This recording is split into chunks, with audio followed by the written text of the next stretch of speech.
مرتبہ، اے غوث ہے بالا تیرا، اونچے اونچوں کے سروں سے قدم آلا تیرا، اور سر بھلا کیا کوئی جانے کہ ہے کیسا تیرا، سر بھلا کیا کوئی جانے کہ ہے کیسا تیرا، اولیاء ملتے ہیں آنکھیں وہ ہے تلوا تیرا۔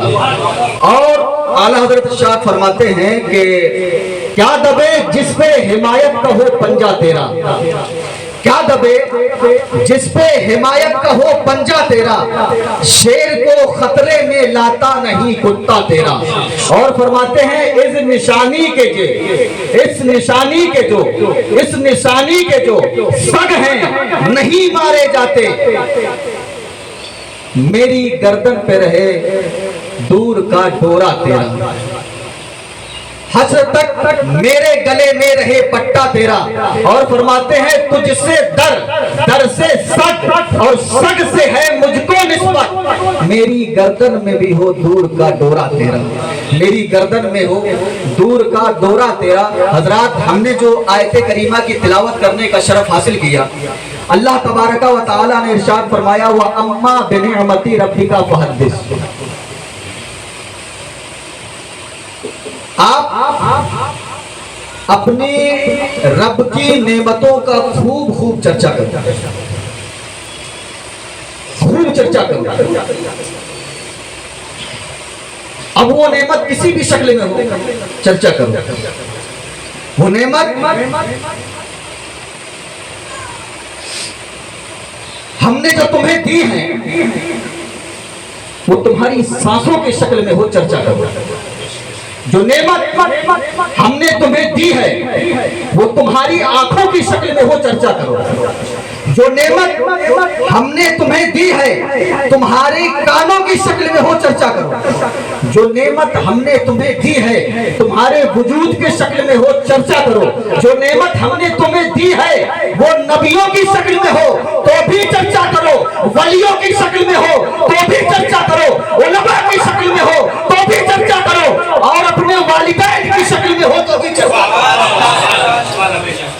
نعمت کوئی ایک نعمت نہیں، رب نے بہت ساری نعمتوں سے نوازا، ساری چیزیں انسانوں کے لیے بنائی۔ اب چرچا جب کرتے ہیں سنی، رب کی نعمتوں کا چرچا جب سنی کرتا ہے، سنی تو کبھی 12ویں شریف کی شکل میں کرتا ہے، کبھی 11ویں شریف کی شکل میں کرتا ہے، کبھی 10 محرم کی شکل میں کرتا ہے۔ یہ سب اللہ کی نعمتیں ہیں جن کا ہمیں چرچا کرنے کا حکم دیا گیا۔ وَأَمَّا بِنِعْمَتِ رَبِّكَ فَحَدِّثْ۔ اب نعمت کیسے ہے، یہ آپ کو سمجھنا ہے کہ نعمت کیسے ہے۔ سب سے پہلے یہ سمجھیں کہ دنیا میں بہت سے سلاسل ہیں،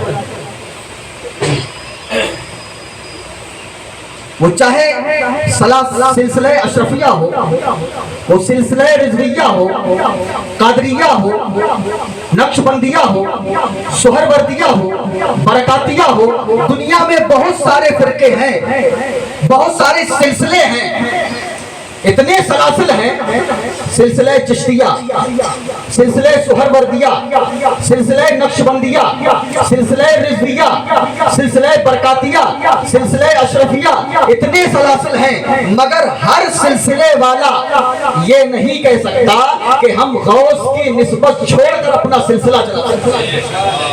ذمہ داری کے ساتھ بول رہا ہوں، ذمہ دار اسٹیج پر ذمہ داری کے ساتھ آپ یہ سمجھیں، غوث پاک نے ارشاد فرمایا قدمی ہاذہی علی رقبۃ کل ولی اللہ، میرا یہ قدم تمام اولیاء اکرام کی گردنوں پر ہے۔ اس کا مطلب یہ بھی ہو سکتا ہے کہ کوئی بھی چشتی اس وقت تک چشتی نہیں ہو سکتا جب تک کہ نسبت قادریت اس کے اندر نہ پائی جائے۔ کوئی بھی اشرفی اس وقت تک اشرفی نہیں ہو سکتا جب تک قادری نسبت اس کے اندر نہ پائی جائے۔ کوئی بھی رضوی اس وقت تک رضوی نہیں ہو سکتا جب تک قادری نسبت اس کے اندر نہ ہو۔ کوئی بھی برکاتی